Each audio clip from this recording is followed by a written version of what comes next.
Oh, that's different. Oh, okay.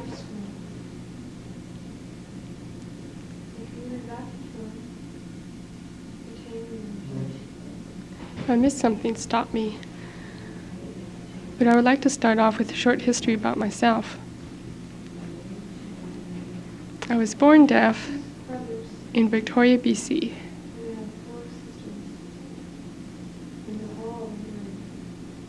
I have a deaf brother and a deaf sister. My parents are also deaf. I also have a deaf aunt and uncle. So every day at home we had 24-hour communication. My parents talked about everything, things happening in the world, politics, jobs. So I gathered a lot of information that way. That was quite different than my wife. She was born into a hearing family. She was born hearing, and 2 years later she lost her hearing because of spinal meningitis.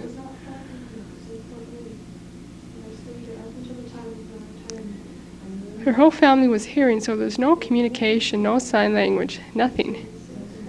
It's quite opposite from my background. Anyways, when I was about 5 years old, I went to Jericho Hill School. However, before going to school, my parents explained to me the different reasons why I had to move, why I had to live in the dorms. However, I was allowed to go home at Christmas and summer, so I understood that. So they sent a letter, and I felt quite content. It's different with my wife, though, because no one explained anything to her. They just sent her off. Naturally, she was frightened. That happens a lot with hearing children, especially if there's no communication. When I went to school, I was forced to speech read. We were not allowed to sign in the classroom, or even after school hours, so we got a lot of punishment.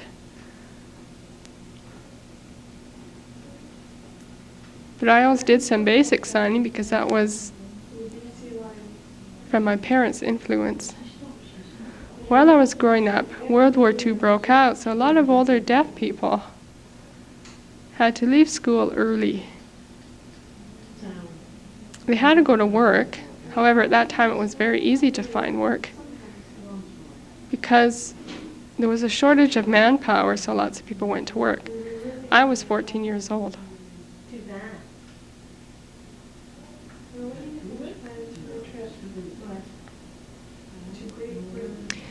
They closed the school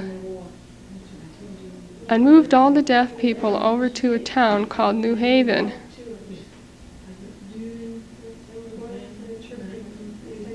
Now there's a men's jail out there. So I decided to quit school when I was 14 years old. I went to work in the shipping industry.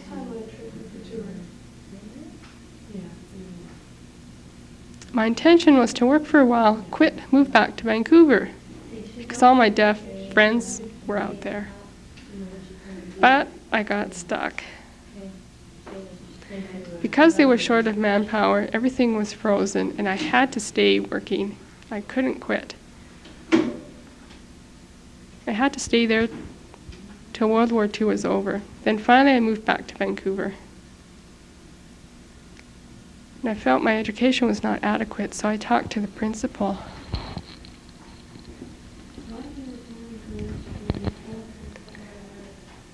And asked him if it was possible if I could go back to school again. He told me, well, sure, but with the understanding that you keep your mouth closed and don't say too much about what you saw happening during the war, because it could be a bad influence. Well, I agreed. And I concentrated on schoolwork till I was 20 years old. And then I went back out into the world.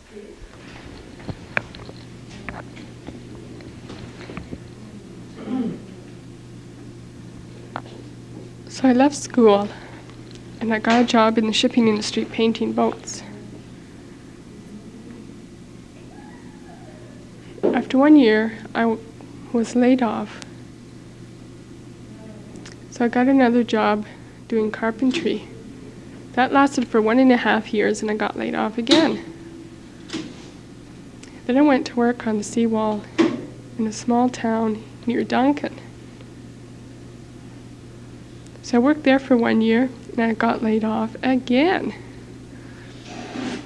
Then I moved back to Vancouver because meanwhile my parents had moved back.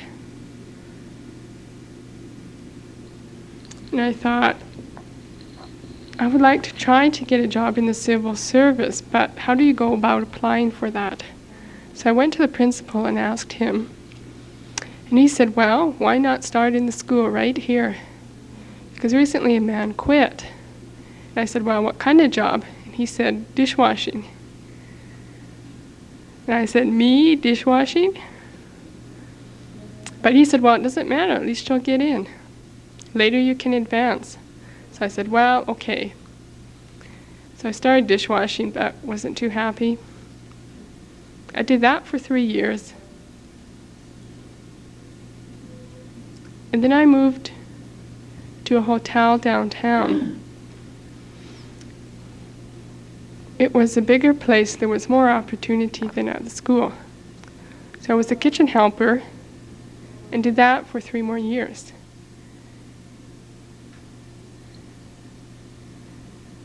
And then I applied to be a cook, and I thought, well, I'll start at the bottom in advance. I had to take an exam. There were 22 people writing. They're mostly multiple choice.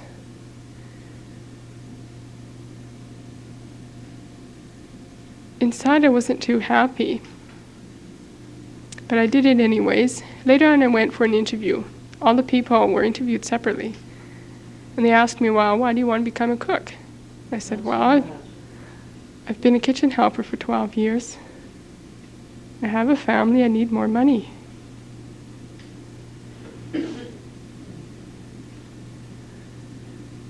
So he asked me, how did you manage for 12 years? And I said, well, I taught them how to sign a little bit. Communication was no problem, so I got the job. I was really excited. And 2 years later, I applied for the next position, and I got it. But later on, the public service communicator came in, and he found out that I'd become a cook. Well, he wasn't too impressed. So he phoned the office. He said, well, in the first place, he's deaf, so he should have stayed a kitchen helper. Why did he become a cook? But they said, well, he passed his exam. So I said, okay, but no more advance for this guy. So I quit. Forget it.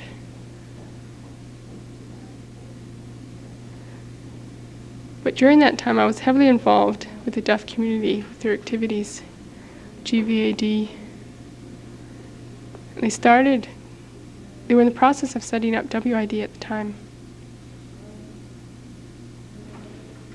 At the time that I was working as a cook, I quit. I walked into the WID office.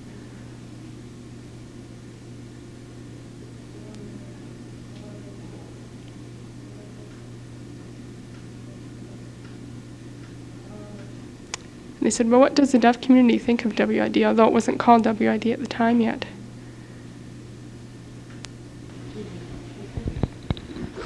They said, well, WID goes out and preaches to deaf people.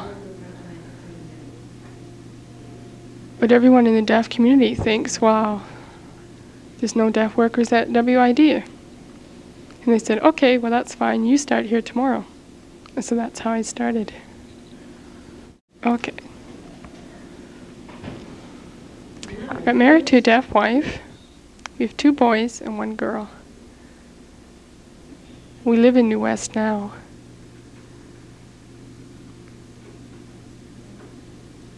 At that time, I lived close to my work, so it was very easy going back and forth.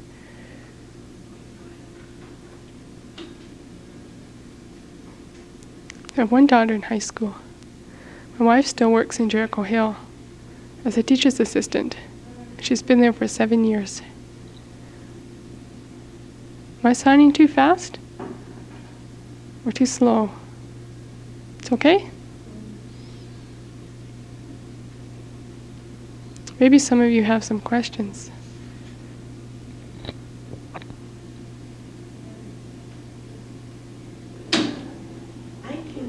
My children were all born hearing, but all 3 kids learned sign language first before they learned how to talk. They learned how to speak from interacting with other children. Many people ask me how. One time the parent came up to me complaining that my children were saying bad words. And I thought, wait a minute, if my children learn bad words, they must have learned from your children, because I couldn't teach my children how to speak. I'm deaf.